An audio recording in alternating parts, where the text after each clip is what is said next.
Welcome back, everyone, to another deep dive. And today we're going to try to tackle a huge one, identity politics.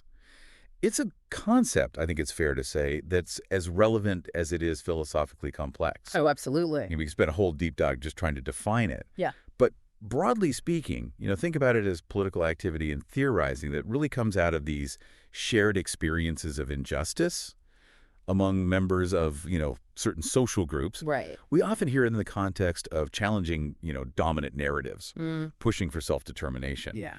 For this deep dive, we're primarily drawing from the 2024 Stanford Encyclopedia Philosophy entry on identity politics. So we are going deep. And it's interesting because identity politics, we often hear about it as if like, oh, no, the new thing, or even I have a Western concept. But when you think about it, a lot of social movements, whether we're talking about indigenous rights movements, whether we're talking about nationalist projects, even, regional pushes for self-governance, they all kind of shared this similar logic. Right. This idea of like using this collective we, this shared identity as like a basis for fighting for some kind of political change. So right off the bat, it's global, it's diverse, and it is philosophically complex. I think for our listener, who is no stranger to deep thinking here, one of the first questions that might come to mind is, how do we even define identity in this context? I mean, it feels slippery. Yeah, no, it's very slippery. It's very slippery. And that's, I think, where things get really, really interesting.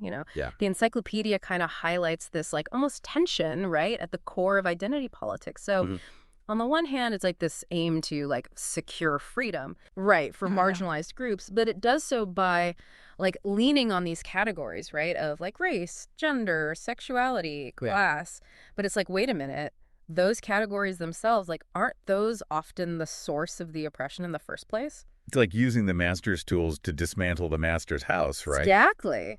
And that creates this very interesting philosophical dilemma, it seems. Yeah. Because you're relying on the same categories that you're also trying to challenge and maybe even deconstruct. Totally. And I think, like, one way to kind of, like, think about it is through like this idea of authenticity. Okay. Right. So like the philosopher Charles Taylor, he like talked about how like the modern self, right, is all about like, striving to be authentic, to be true to itself. Right. And identity politics, it kind of takes this and is like, OK, well, this is true for individuals, but this is also true. Right. When we think about marginalized groups, they're also seeking to like define themselves on their own terms, not according to the like dominant culture's rules. Not just to be included, but to be respected as different, right? As having like a unique perspective that deserves to be heard on its own terms. Exactly. And there's this other philosopher, Sonia Cricks, who really like drives this point home. She argues that like, identity politics is demanding respect for oneself as different. Right. Not just inclusion based on like some abstract idea of like shared humanity, right? Like we're all individuals, like, or whatever. It's like, no. I need like respect as like who I am, and who I am is different, right? And which I think makes a lot of sense, right? Yeah. When you think about like historical examples of this, like, think about early feminist movements. Totally. It wasn't just about women being treated the same as men. Yeah. Right. Within a system that was already kind of designed by and for men. It was like, no, we want to actually change the system itself. And the way we do that is by actually like valuing and bringing to the fore women's experiences and perspectives. Right. And like a really like powerful illustration of this is like the Combahee River Collective. Yeah. This group of Black feminists who like, their 1982 statement, it's like considered this like landmark, this like landmark moment, I should say, in identity politics. Right. And they talk about how, their own experiences of both, sexism, but also racism, right? Like even within the feminist movement kind of led them to articulate this like distinct political identity and agenda. So it's not just, hey, we're women, we want to be treated equally. It's, hey, we are Black women and our experiences are different, right? Like we can't just be lumped into this generic feminist category. Exactly. Yeah. And their statement is like so powerful, I think, because it really emphasizes the role of lived experience. Yes. Right? Like especially experiences of injustice in actually shaping political consciousness. Yes. Now, our listener, I know, being the philosopher that they are, might already be thinking, but hold on a second. Isn't experience subjective? Like, how do we go from like these personal feelings and these personal experiences to like a sound basis for both political action, but also like even philosophical theory. Right. That's like the key question. And that's what gets to the like heart of this debate, Yeah. you know? Like some critics, right? Like they argue that experience is never like raw. Right. It's always being like interpreted through these like existing frameworks and understandings and, you know, meaning. Right. Like the way that I understand my own oppression, right, is going to be shaped by, you know, the cultural background I come from, the beliefs I hold, you know, the language, even the language I use to like even understand myself. So someone could come in and say, well, you know, you only feel marginalized because you're viewing the situation through this particular lens, not because there's any kind of objective reality to it. Exactly. And then that leads to this like whole critique of this thing called like an epistemology of provenance. Right. Which is this idea that like, you know, only people with certain experiences, right, are like seen as legitimate knowers.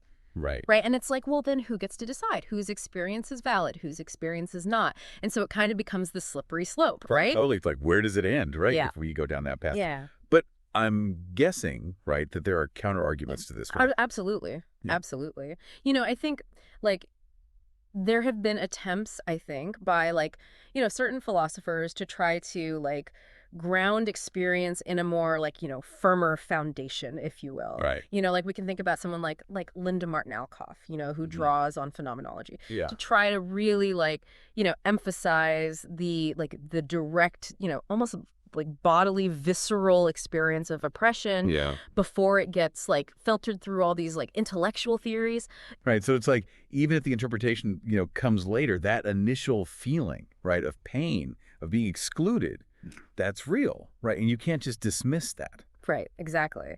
And then like, you know, Black feminist thought, I'm thinking of like, you know, scholars like Christy Dotson, you know, who really like highlight the importance of like storytelling, right, as a way to like ground those political perspectives in lived realities, you know, like that it's these narratives, it's these testimonies that become these like really powerful tools to actually like share and validate those experiences. Okay, so we're starting to see, right, how identity in itself becomes a very philosophically tricky thing.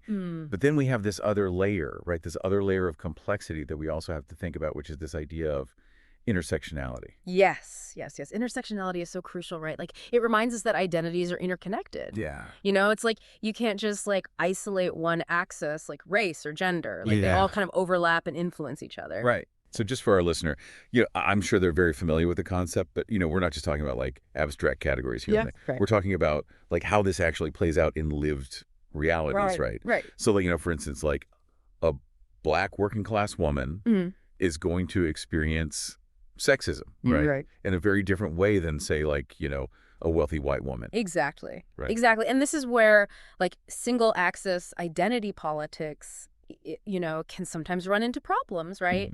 You know, like if we think about like even like, you know, second wave feminism, right? Like groundbreaking as it was, you know, it often centered the experiences of like white middle class women. Right.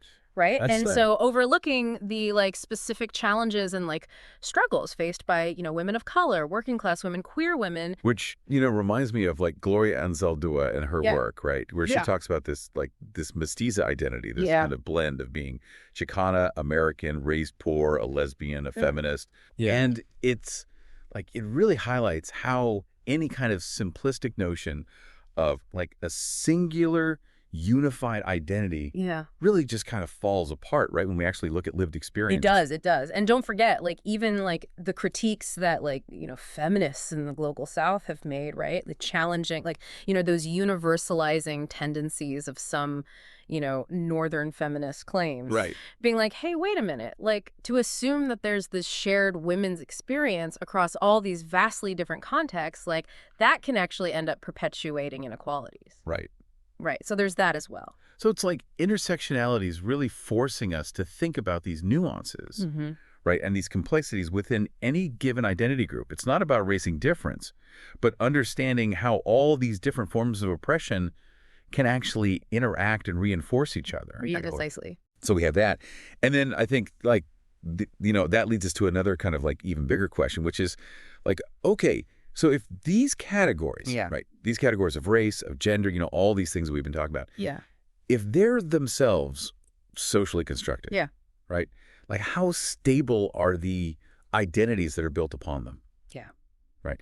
Because if it's like the ground is always shifting, right? How do you actually build a solid foundation for a political movement? Or even how do you define like a shared experience, right? If the categories themselves are also kind of fluid and constantly in flux, right? And Yeah. changing. Yeah. So that's like, That's where things get even more philosophically interesting. Right? And we need to like turn to like how post-structuralist thinkers have kind of challenged this very notion of like, a fixed essential self. And believe me, this is where it gets like pretty mind-bending. Yeah, so post-structuralists, they're like, hold on a second. This whole idea of a fixed essential self, like we often just assume in identity politics, it's an illusion. Like our identities, they aren't predetermined. They're always being shaped by language, by power relations, by, all these social structures that we're embedded in. okay, I see where this is going. Because if there is no stable me underneath it all, right? Right. Then how can you base an entire political movement, right, on this idea of shared identity? Yeah. That's like building a house on sand. Exactly. And so, like, think about, for example, William Connolly. Yeah. A political theorist who really works with a lot of these ideas.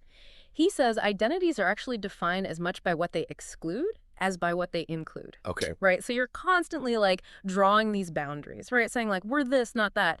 And Connolly's argument is that this can actually end up reinforcing the very hierarchies that identity politics is trying to dismantle. So instead of breaking free, right, from Yeah. these oppressive categories, you actually end up getting trapped in like this binary thinking. Right. You're always defining yourself against something else. Right. And then you have someone like Judith Butler, Of course. whose work on gender and performativity, I mean, it's just been hugely influential. Usually. And she argues that gender isn't this thing you are, it's something you do. Right. It's created through these repeated actions, these performances, the ways we present ourselves to the world. So it's not I am a woman. It's like I perform womanhood. Exactly. Right. But then it's all performance, right?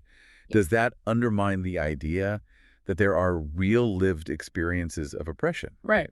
That are based on gender or based on race or any of these categories? Right. And that's like the tension, I think, that these critiques really bring up, right? Yeah. On the one hand, like they highlight how identity is, fluid, it's constructed, it's open to change, right? Right. But that can then make it hard to, to ground a political movement, right? If like who we are is always in flux. Yeah. Yeah. It makes it hard to like have a solid we to rally around. Right. Exactly. And so I think, this whole discussion really ties directly into, I think, like, another big philosophical question, which is how does identity politics actually relate to liberalism? Ooh, okay. Right? Like, are they compatible? Right. Or are they actually fundamentally at odds? Now, that's a debate I think that our philosopher listener will really sink their teeth into because, I mean, liberalism on the one hand, right, is all about these individual rights, these universal values. Right. Whereas identity politics, we've been talking about it, right? It's about like group difference, particular experiences of injustice.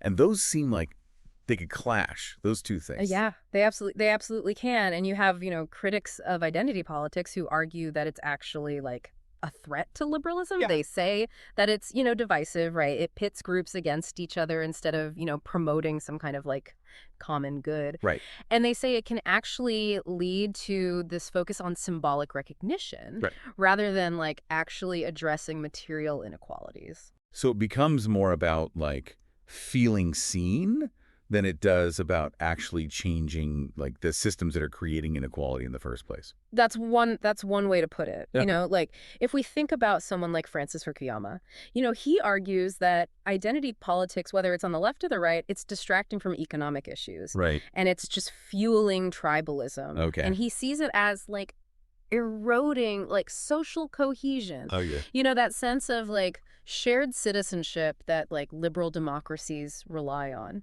Okay, so there's some serious charges being leveled here. Yeah. But I'm guessing there's another side to this story, right? Yeah. People who see identity politics as either compatible with or even necessary for a just society. Oh, absolutely. And I think defenders of identity politics, they would argue that it can actually strengthen liberalism, Okay. right? Like help it to actually live up to its own ideals of equality and inclusion. And they say that liberalism often, like, just fails to actually see, the systemic oppression that's faced by certain groups Right. because it's so focused on the individual, Right. not the group. So it's like saying, well, everyone has equal opportunity, Right. but ignoring all the historical and social realities that actually make that like a very unequal playing field. Exactly. And you have, Iris Marion Young, for example, Yeah. who's this political philosopher who wrote extensively on justice. And, she critiques this very idea of like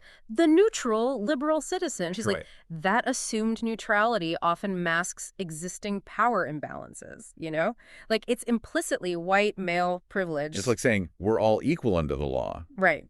but ignoring the fact that the law was written by and for, a very specific group of people. Exactly, exactly. And Yeah. this connects to, critiques of like assimilation, right? As Yeah. like a goal of liberalism. It's like marginalized groups should just kind of like fit into the dominant culture. Right. But that can often mean like erasing or suppressing like what makes them unique. Right. It's that idea of like, you can be equal as long as you become like us. Right, exactly. Which misses the entire point, right, of identity politics, which is about affirming those differences, not erasing them. But then this whole debate gets even more interesting, I think, when we bring in like critiques from the left. Yes. Because it's not just liberals versus critics of identity politics. Yeah. It's like even within the left itself, there are all of these concerns about where identity politics has gone. Absolutely. Absolutely. Like there's this argument that it's become too focused on like, individual experience and that it's like lost sight of these like broader, structural issues, especially class. So it's like that classic Marxist critique, right? Right, exactly. That class struggle should be the like primary engine of social change. Right. And that identity politics can kind of be a distraction from that. Exactly, exactly. And, you have thinkers like Olufemi Taiwo who, he uses this concept of elite capture to talk about how, like, even the language and the strategies of social justice movements have been, like, co-opted by elites. So it becomes this kind of, like, performative wokeness, but without any real commitment to, like, systemic change. So it's like those corporations that like, slap a rainbow on their logo during Pride Month, but then aren't actually doing anything to address like, LGBTQ discrimination in their hiring practices. Precisely, precisely. And then, like, Nancy Fraser, another very prominent voice on the left, she makes this distinction between, like, recognition, right? Yeah. And redistribution. And Right. she argues that social justice movements need to do both, right? They need to recognize marginalized identities and redistribute resources and power. So it's not an either situation, Yeah. right? You need both cultural change and economic justice. Right, exactly, exactly. And while, like, some, leftist critics might, like, dismiss identity politics outright, others, I think, offer this more kind of, like, nuanced view, right? So, like, you have Susanna Danuta Walters, for example. Yeah. She points out that critiques of identity politics, they often ignore the, like, identity of those in power. Okay. Right? Like, power itself is often rooted in a particular identity, usually white and male. So it's like saying, well, let's just not talk about race. Right. When race is like the very foundation, right, of a whole system of power and privilege. Exactly. And Walters also argues, right, that many contemporary social justice movements, especially those led by women of color, Yeah. are actually deeply engaged with economic issues. Okay. They're fighting for concrete changes that would benefit everyone, not just members of their specific group. So it's a more holistic and intersectional approach Yes. that recognizes the interplay of identity, economics, power, all these different things. Yes. And that brings us to this, I think, a crucial question for our listener, right? Like, what's next for identity politics? Right. Given all of these critiques and complexities, like, where does it go from here? Is it destined to, like, fade away, or, like, is it evolving into something new? Right, because on the one hand, it seems like even the term itself has become almost toxic, right? Yeah. A way to just kind of like dismiss any attempt to like even talk about, the injustices that particular groups face. Yeah. But on the other hand, like the underlying issues haven't gone away, Right. right? We still need ways to understand and address like, oppression that's based on identity, however you want to define that. So if identity politics, as we've traditionally understood it, is maybe at a crossroads, are there other paths forward? What are some of those like emerging trends that you mentioned that might take us beyond these kind of traditional categories of identity? Well, one area that I think is really fascinating is disability studies. You know, it really challenges that idea of disability as like a fixed category, something you either are or aren't. Right. And instead, it focuses on, the lived experiences of disability and how social structures create these barriers and inequalities. I bet. So instead of seeing disability as like an individual problem to be overcome, right? Right. It's actually framed as like a social and political issue. Exactly. It's about changing the environment, not the person. Right. It's about accessibility. It's about inclusion. It's about, recognizing that different people have different needs, different abilities. And that's okay, right? Like, we don't need to, like, fit everyone into these, like, neat little boxes. And I think, this way of thinking, it can really challenge, like, those, like, binary categories that we were talking about earlier. Mhm. It's not like disabled versus able-bodied, but, like, a whole spectrum of human variation. Yeah, that makes a lot of sense. And speaking of like challenging categories, I'm also thinking about how technology, especially online spaces, is impacting how we even understand identity. It's like a Yeah. whole new frontier where people are, you know, creating and exploring different aspects of themselves all the time. Right. And the Stanford Encyclopedia actually mentions this idea of prophilicity Yeah. that these philosophers, Paul D'Ambrosio and Hans-Georg Mueller, came up with. And they argue that social media encourages us to, like, construct these online profiles that are constantly being, like, validated and, commented on by others. And it creates this, like, feedback loop, right, that can really shape our sense of self. So it's like our online personas, in a way, are becoming more and more intertwined with our like offline identities. Right. And that kind of raises those questions we were discussing earlier, right? Right. About authenticity and performativity. Like, are we really being ourselves online, or are we just, playing roles? Yeah, that's a great question. I don't think there are easy answers, to be honest. Right. But I think it's definitely something that, like, our philosopher listener can ponder. Yeah. Like, how do these digital spaces where identity is so fluid and malleable, like, how does that challenge our traditional ways of thinking about, politics and social justice? It's like we're all living these, like, multiple lives online, and those lives are impacting how we see ourselves, how others see us. It's like a whole new layer of complexity for identity politics to Yeah. grapple with. Yeah, yeah. But it's not just, technology, right? Yeah, right. There are also all these, like, new philosophical currents, I feel like, that are also kind of pushing us beyond these, like, old categories, right? Like these fixed essentialist ideas about identity. Absolutely. Think about new materialism and neo-vitalism, for example. Yeah. These are philosophies that really emphasize, like, processes of becoming over, these static states of being. Yeah. And they really challenge those, like, rigid boundaries that we often draw between ourselves and the world. Right. So instead of asking, who am I? Which assumes that there's, like, a fixed and stable answer, right? Right. We should be asking, like, what am I becoming? You know? Yeah.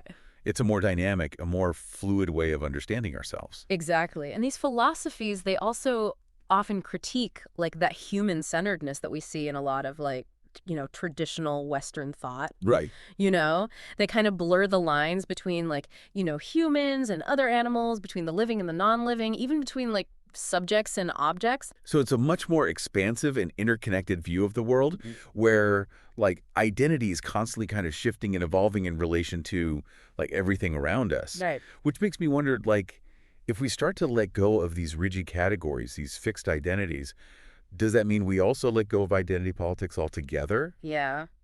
Is that even possible? That's the million-dollar question, isn't it? Yeah. Like, I think what we've seen in this deep dive is that identity politics is inherently paradoxical. It relies on categories that it also seeks to challenge. Right. It grapples with this tension between, like, individual experience and collective action. It's messy, Yeah. it's complicated, Yeah. and it's constantly evolving. But as you said, even earlier, like, the term itself still holds power. Yeah. Yeah. Like, people are still debating it. They're still using it to kind of, like, frame their political struggles. Absolutely. After- Absolutely. And I think that, like, for our philosopher listener, like, I think the key takeaway is this, like, identity politics isn't a settled issue. Right. There are no easy answers here. There's no dogma to, like, cling to. It's this ongoing process, of, like, critical reflection and engagement. It's about asking those tough questions, right? Yeah. About power, about privilege, Yeah. about how our identities are actually shaped by the world around us. Yeah. And then it's also about finding ways, right, to Right. actually create a more just and equitable society, Right. even if the path forward isn't always, like, totally clear. Exactly. Yeah. Exactly. So to our listener, we encourage you to keep thinking, keep questioning, and keep engaging in these really crucial conversations. Because ultimately, I think the future of identity politics, whatever that may look like, is something that, we create together. Well said. And on that note, I think we'll wrap up this deep dive into the very complex and very fascinating world of identity politics. Thanks for joining us, and we'll see you next time for another exploration of ideas that matter.